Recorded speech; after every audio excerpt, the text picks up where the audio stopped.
بسم اللہ الرحمن الرحیم. السلام علیکم. USB شان رمضان کوئز 2025 میں آج پھر ایک نیا ایپیسوڈ کے ساتھ سائمہ علی حاضر ہے. ہم نے اپنے پہلے ایپیسوڈ میں توحید پہ بات کی تھی اور اسی پہ بات کرتے ہوئے ایک کنٹینیوٹی ہے کہ قرآن کریم میں اللہ تعالیٰ نے سورۃ اخلاص میں جو اس کا بالکل سٹارٹ ہے تب اللہ تعالیٰ نے فرمایا قل هو اللہ احد، کہہ دو کہ اللہ ایک ہے. یعنی یہاں پر بھی صرف یہ سے The truth is that Allah is one. تو کیوں بار بار توحید کا ذکر ہوا اور قرآن کریم اسی لیے نازل ہوا اور اس سے پہلے بھی تمام صحیفے اسی لیے نازل ہوئے کہ اللہ تعالیٰ کی وحدانیت کا یقین پوری دنیا کو کرایا جائے.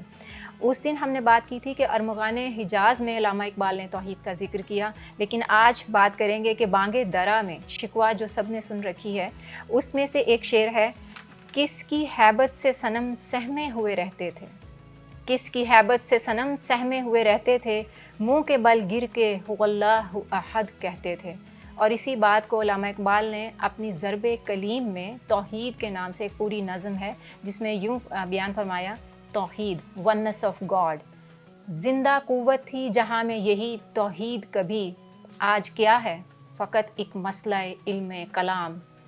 توحید has been living force in days bygone. What is these days?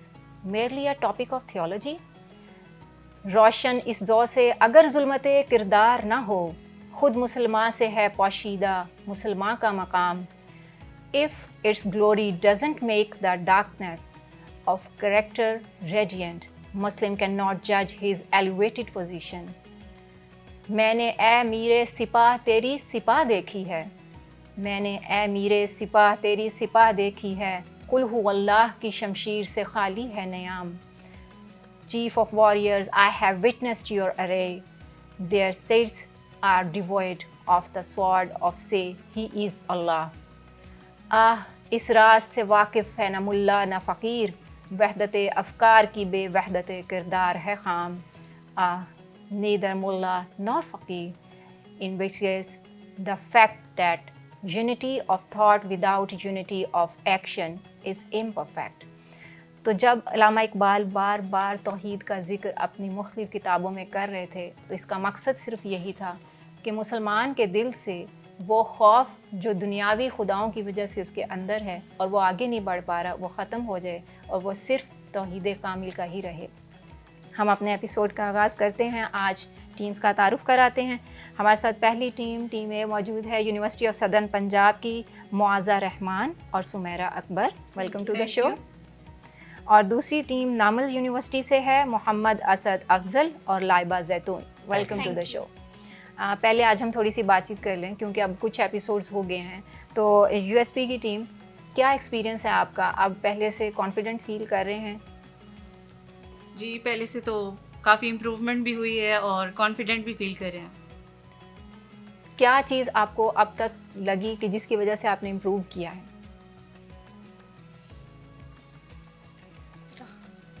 اپنے اندر کیا بہتری محسوس کر رہے ہیں آپ کل سے آج میں کیا بہتر فیل ہو رہا ہے آپ کو؟ کل فرسٹ ایکسپیرینس تھا تو فرسٹ ڈے بھی تھا اور تیاری بھی تھوڑی کم کی تھی. آج تیاری تھوڑی اچھی کی ہے اس لیے تھوڑا کانفیڈنس محسوس کر رہے ہیں. ماشاء اللہ ماشاء اللہ، گڈ لک. سب سے امپورٹنٹ جو چیز ہے ججز کا بیہیویئر. ججز تو ہیں ہی نہیں. آپ نے کہیں دیکھے ہمارے پورے سیٹ پہ ججز؟ ہمارے پاس کہیں آرڈر. بہرحال تھینک یو سو مچ. اس کا مطلب ہے کہ آپ کو ہماری ٹیم کا بیہیویئر اچھا لگا. جی نمل یونیورسٹی، کیسا رہا آپ کا ایکسپیرینس؟ یہ ہمارا فرسٹ ایکسپیرینس تھا اور اس وجہ سے بہت ہی اچھا ایکسپیرینس تھا. مطلب اس سے پہلے ہم نے کبھی بھی کسی کو اس کمپٹیشن میں پارٹ نہیں لیا تھا. بہت اچھا لگا اور مطلب کہ اب ہمارے اندر یہ جذبہ پیدا ہوا ہے کہ ہم اس طرح کی کمپٹیشنس میں پارٹ لیا کریں کیونکہ اس سے ہماری نالج میں بھی اضافہ ہو جاتا ہے. زبردست زبردست. جو ایک اسٹیج فرائٹ ہوتا ہے وہ جو اسٹیج سے آنے سے پہلے ہوتا ہے وہ میرے خیال وہ سب کے ساتھ ہوتا ہے تو وہ ایک کم ہوا ہے. آج ویری گڈ ویری گڈ. بہت کمفرٹیبل فیل کر رہا ہوں یہاں پر. ایک جو فیملیرٹی کی وائبز ہیں وہ آ رہی ہیں اسٹیج. چلو ماشاء اللہ، اپنا یہی اپنا فیل ہو رہا ہے نا، اب اپنا اپنا. یہ مقصد ہی یہی تھا کہ اسٹوڈیو کا ایک خوف ہے اور اسٹیج کا بھی ایک خوف ہے، جو ہے نہیں، بس صرف ہمارے اندر کہیں دماغ میں ہے. اور مقصد بھی یہی ہے کہ ہم اسٹوڈنٹس کو وہ ایکسپوجر کرائیں جس کی وجہ سے وہ اس خوف سے نکل کر بہتر طریقے سے اپنے پوٹینشیل کو استعمال کریں. چلیں پھر بے خوف بچوں کے ساتھ ہم شروع کرتے ہیں آج کا ایپیسوڈ. ٹھیک ہے، تو پہلا ہمارا جو ہے وہ سیگمنٹ ہے سیرت طیبہ، اور ہمارے پاس ٹیم اے ہے آج USP کی ٹیم. تیار ہیں آپ؟ جی. اوکے. نبی کریم صلی اللہ علیہ وآلہ وسلم کی کتنی ازواج مطہرات کا انتقال آپ کی زندگی میں ہوا؟ 1 3 4 2. 2. جی یہ جواب درست ہے. نبی کریم صلی اللہ علیہ وسلم کی 2 ازواج مطہرات آپ کی حیات مبارکہ میں ہی انتقال کر گئیں. ایک حضرت خدیجہ رضی اللہ تعالی عنہ اور دوسری حضرت زینب. جی بہت شکریہ ڈاکٹر صاحب. دوسرا سوال آپ سے، نبی کریم صلی اللہ علیہ وآلہ وسلم کی کس زوجہ مطہرہ نے اپنی باری حضرت عائشہ کو دے دی تھی؟ حضرت زینب، حضرت سودا. اگر جواب آتا ہے تو آپ پہلے سے دے دیں. حضرت سودا. چلیں. جی حضرت سودا یہ آپ علیہ السلام کی ترتیب کے اعتبار سے دوسری زوجہ تھیں، اور انہوں نے آخری عمر میں جب حضرت عائشہ سے آپ کا نکاح ہو گیا تھا تو اس وقت انہوں نے اپنی باری حضرت عائشہ کو دے دی تھی کہ مجھے میری باری نہیں چاہیے، مجھے اس کے بدلے میں جنت میں آپ کی رفاقت چاہیے، تو اس لیے انہوں نے اپنی باری حضرت عائشہ کو دے دی تھی. بہت شکریہ ڈاکٹر صاحب. جی ٹیم بی نمل یونیورسٹی، آپ کے لیے پہلا سوال ہے سیرت طیبہ سے. نبی کریم صلی اللہ علیہ وآلہ وسلم کے سب سے بڑے داماد کا کیا نام تھا؟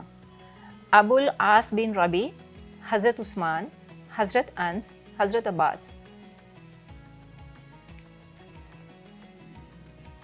داماد بڑا سے مراد یہ کہ جو ان بڑی کی- صاحبزادی کے. ہاں جی، صاحبزادی کے آپ ہسبینڈ. نبی کریم صلی اللہ علیہ وسلم کی 4 صاحبزادیاں جی، تھیں، 4 جو سب سے بڑی بیٹی تھیں، جی ان کی شادی کس سے ہوئی تھی؟ ٹھیک ہے، please repeat the name.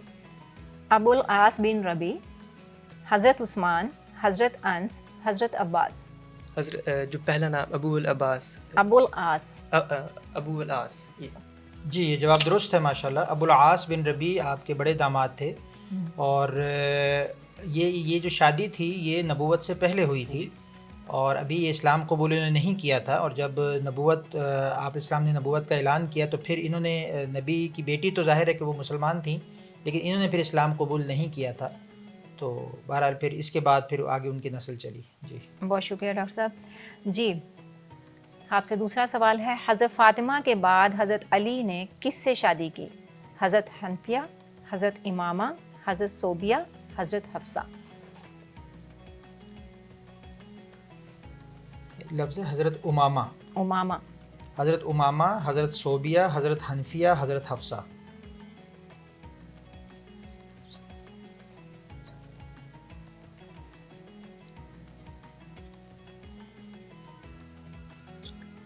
G time آپ ہو گیا ہے. حضرت امامہ. جی جواب درست ہے. یہ تو آپ بتائیں گے ڈاکٹر صاحب. جواب تو درست ہے. ٹائم بالکل ہاں چلے مان لیتے ہیں، کیونکہ بالکل ٹائم آپ کا جیسے سائن آیا ہے اسی وقت انہوں نے جواب دیا. ٹھیک ہے، آپ کے ٹائم کے اندر مان لیتے ہیں. جواب درست ہے. حضرت فاطمہ نے وصیت کی تھی اپنی زندگی میں حضرت علی رضی اللہ تعالیٰ عنہ کو کہ جب میں فوت ہو جاؤں گی تو آپ نے ان سے نکاح کرنا ہے. اور یہ حقیقت میں حضرت امامہ جو ہیں وہ نبی کریم صلی اللہ علیہ وسلم کی جو بڑی بیٹی جن کا بھی ذکر ہوا حضرت زینب، یہ ان کی بیٹی ہیں. تو حضرت فاطمہ نے یہ وصیت کی تھی کہ میرے بعد آپ نے نبی کریم صلی اللہ علیہ وسلم کی اس نواسی کے ساتھ نکاح کرنا ہے. تو پھر اس کے بعد حضرت امامہ سے نکاح ہوا، اور پھر ان سے ایک بیٹے ہوئے جن کا نام بھی علی رکھا گیا. بہت شکریہ ڈاکٹر صاحب. جی ٹیم اے دوسرا سیگمنٹ ہے ہمارا قرآن کریم، اور اس سے ہمارا پہلا سوال ہے آپ سے. قرآن کریم میں وضو کے فرائض کس صورت میں مذکور ہیں؟ سورۃ المائدہ، البقرہ، النساء، الانعام. سورۃ المائدہ. جواب درست ہے.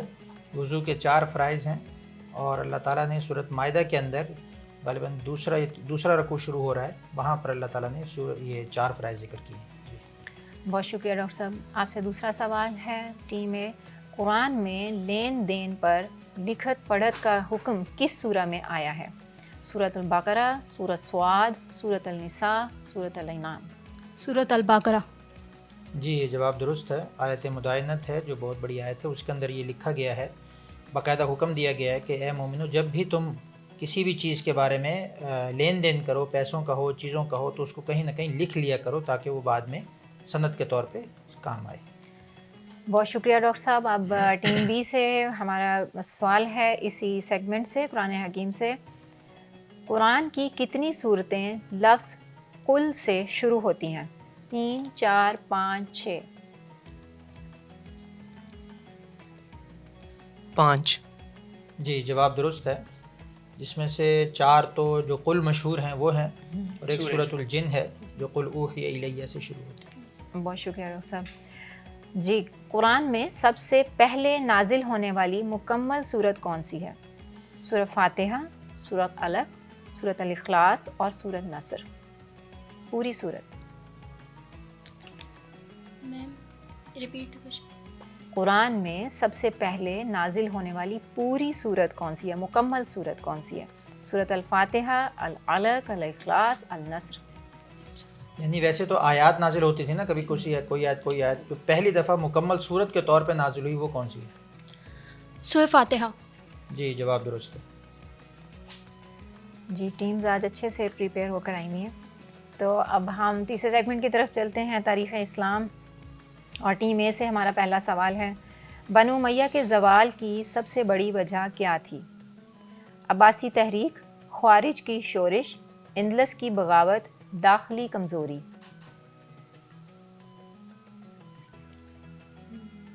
کائنڈلی آپشن ریپیٹ کیجیے. بنو امیہ کے زوال کی سب سے بڑی وجہ کیا تھی؟ عباسی تحریک, خوارج کی شورش, اندلس کی بغاوت, داخلی کمزوری.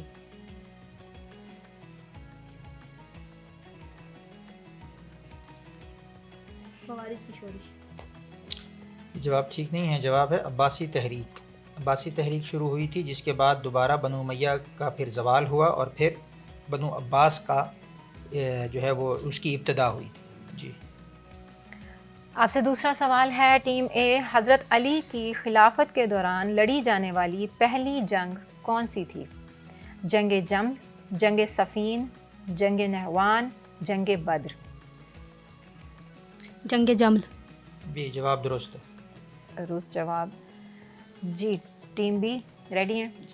ماشاءاللہ آج تو مسکرا کے ریڈی ہوئے ہیں آپ بھی.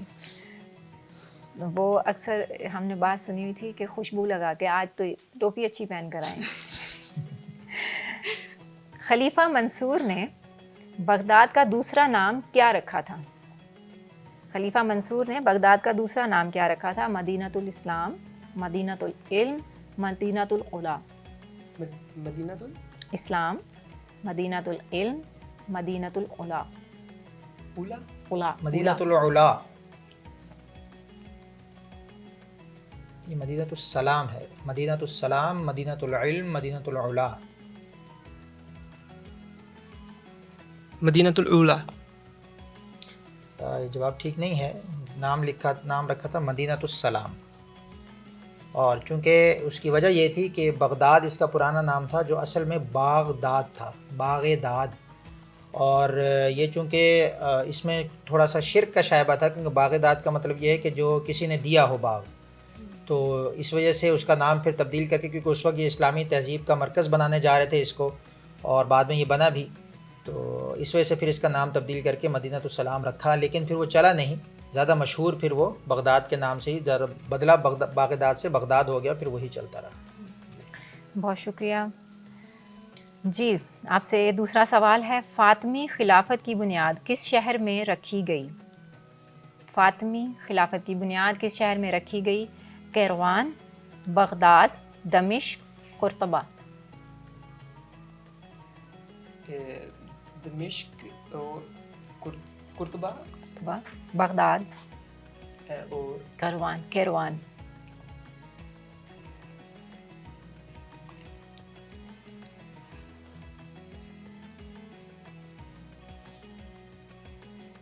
دمشق. یہ جواب ٹھیک نہیں ہے, جواب ہے قیروان. فاطمی خلافت کچھ لوگوں نے شروع کی تھی خلافت عثمانیہ کے درمیان میں, اور انہوں نے حضرت فاطمہ رضی اللہ تعالیٰ عنہ کی طرف نسبت کرتے ہوئے، انہا کی طرف نسبت کرتے ہوئے اس کا نام فاطمی رکھا تھا. جی بہت شکریہ ٹیم. یہاں تک ہمارے 3 سیگمنٹ ہو گئے ہیں. باقی کے سیگمنٹ ہوں گے ناظرین بریک کے بعد. ہمارے ساتھ رہیے گا. USP شان رمضان کوئز 2025 کا بقیہ حصہ آپ بریک کے بعد دیکھیں گے.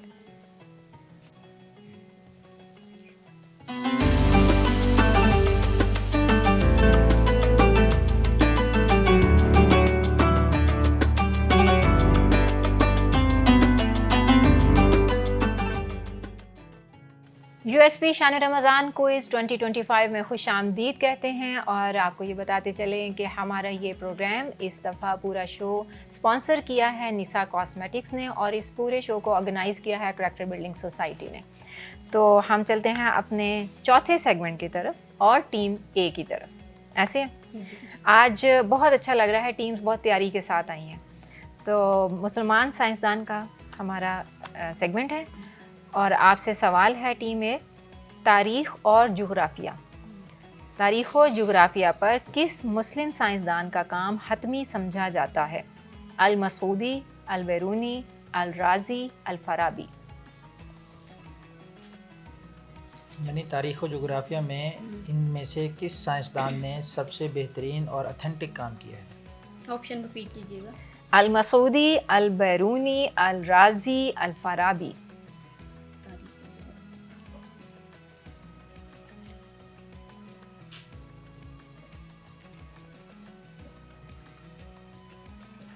ٹائم اپ ہو گیا ٹیم. جی جلدی بول دیں. البیرونی. غلط جواب ہے جی. صحیح جواب ہے المسعودی. المسعودی تھے جنہوں نے تاریخ و جغرافیہ پر ایک کتاب بھی لکھی، اور انہوں نے جغرافیہ کے لیے، جغرافیہ کو چیک کرنے کے لیے ایک آلہ بھی بنایا تھا کہ جب آپ جائیں کسی جگہ پر تو وہاں پر اس آلے کے ذریعے سے آپ چاروں طرف کا جغرافیہ معلوم کر سکتے ہیں. اور کہتے ہیں کہ پہلے آپ میں نا ٹرین چھوٹ جاتی ہے. ٹرین چلتے ہو اگر یہ کہنا پہلے آپ سوار ہو جائیں، دوسرا کہ نہیں پہلے آپ سوار ہو جائیں. لکھنؤ کی تہذیب ہے نا جی، پہلے آپ اور پہلے آپ، تو اس میں ٹرین چھوٹ جاتی ہے. مطلب پہلے خود ہی سوار ہو جائیں. ہاں تو ان کی طرف سے یہ آ رہا تھا نا یہ آپ بولیں نہیں آپ بولیں، تو اس میں ٹائم اپ ہو گیا. ٹھیک ہے، چلیں اس کا خیال رکھیں. 20 سیکنڈز ہوتے ہیں، اس کو اچھے سے یوٹیلائز کریں. ٹھیک ہے. اچھا جی، آپ سے دوسرا سوال ہے وَجَعَلْنَا مِنَ الْمَاءِ كُلَّ شَيْءٍ حَيٍّ. یہ آیت کس سائنسی حقیقت کی تصدیق کرتی ہے؟ پانی میں زندگی کا ہونا، آکسیجن کا ہونا، بلیک ہولز، چاند کی کشش.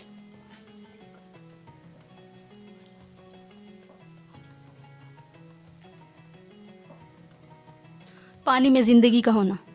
جی درست جواب ہے. اور جس کو تھوڑی سی عربی سے سوجھ بوجھ ہوگی تو وہ پہچان جائے گا کہ اس میں پانی کا ذکر ہو رہا ہے. اور میں یہاں پہ ایک بات یہ بھی بتاتا چلوں کہ جہاں مسلم سائنسدان کا ہمارا تذکرہ ہو رہا ہے تو وہاں اسلام اور سائنس کے درمیان بھی جو ربط ہے، جو چیزیں ہیں، ان سے بھی آپ سے سوالات پوچھے جائیں گے. اور یہ چونکہ قرآن اور سائنس کا جو تعلق ہے، اسلام اور سائنس کا جو تعلق ہے، اور مسلمان سائنسدانوں کے جو کارنامے ہیں، وہ سارے ہی اس کے اندر شامل ہوں گے. جی بہت شکریہ ڈاکٹر صاحب. یہ سوال بھی بہت اچھا تھا اور میں نے پہلی دفعہ پڑھا، اور ڈاکٹر صاحب نے یہ سوال ترتیب دیے ہوئے ہیں. آج پہلے بھی دیتے ہیں اور آج تو بہت، لیکن خیر کوئی مشکل سوال ابھی نہیں آیا. آپ کے 2 سوال ہو گئے ہیں. اب ہم ٹیم بی کی طرف چلتے ہیں. جی ٹیم بی، آپ سے سوال ہے سورۃ نحل میں کس سائنسی حقیقت کی طرف اشارہ کیا گیا ہے؟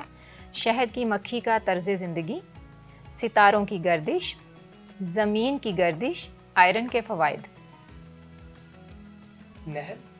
سورۃ النحل، اس میں کس سائنسی حقیقت کی طرف اشارہ کیا گیا ہے؟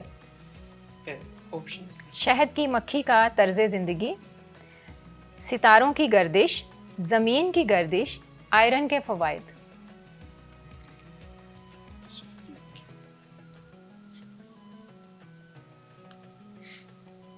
شہد کی مکھی. صحیح ہے. آخر میں تکا لگ گیا. یہ تکے سے جواب ہے. اس کا مطلب مجھے پتا تھا کہ یہ بنی بھی اسی کے اوپر ہے سورت، تو اس وجہ سے میں نے اس میں بھی آپ نے 20 سیکنڈ سے اوپر ٹائم گزار دیا. بالکل ہنٹ تھا یہ تو سوال میں. بالکل سامنے تھا، سامنے کا سوال تھا. لیکن میرا خیال ہے کہ آپ کے پارٹیسپینٹ آپ سے ایگری نہیں ہو رہے تھے، اس وجہ سے شاید آپ نے دیر کر دی. کوئی بات نہیں، پھر بھی دیر آئے درست آئے. زبردست. جی دوسرا سوال ہے آپ سے، قرآن میں کس فلکیاتی نظریے کا ذکر ملتا ہے؟ بگ بینگ تھیوری، زمین مرکز کا نظریہ، اور جامد کائنات کا نظریہ، افلاطونی فلکیات.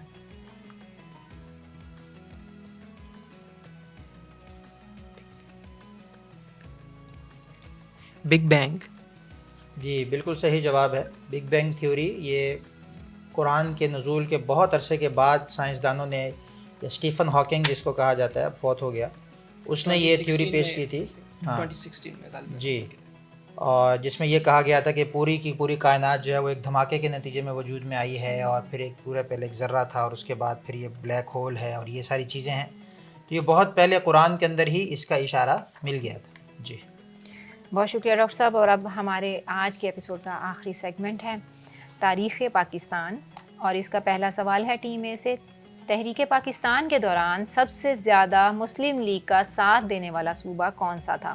بنگال، پنجاب، سندھ، خیبر پختونخوا.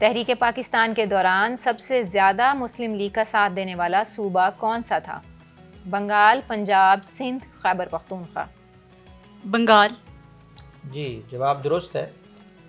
بنگال اس وقت چونکہ ابھی پاکستان اور انڈیا تو بنے ہی نہیں تھے، پورا یہ بر صغیر پاک و ہند تھا، تو اس وقت بنگال بھی ایک صوبہ تھا. تو اور بنگال سے مسلم لیگ کا جب الیکشن ہوا تھا 1946 میں، تو سب سے زیادہ سیٹیں بنگال سے جیتی تھیں. دوسرا سوال آپ سے. پاکستان کے قیام کے وقت مسلم لیگ کے سیکرٹری جنرل کون تھے؟ قیام کے وقت، پاکستان کے قیام کے وقت.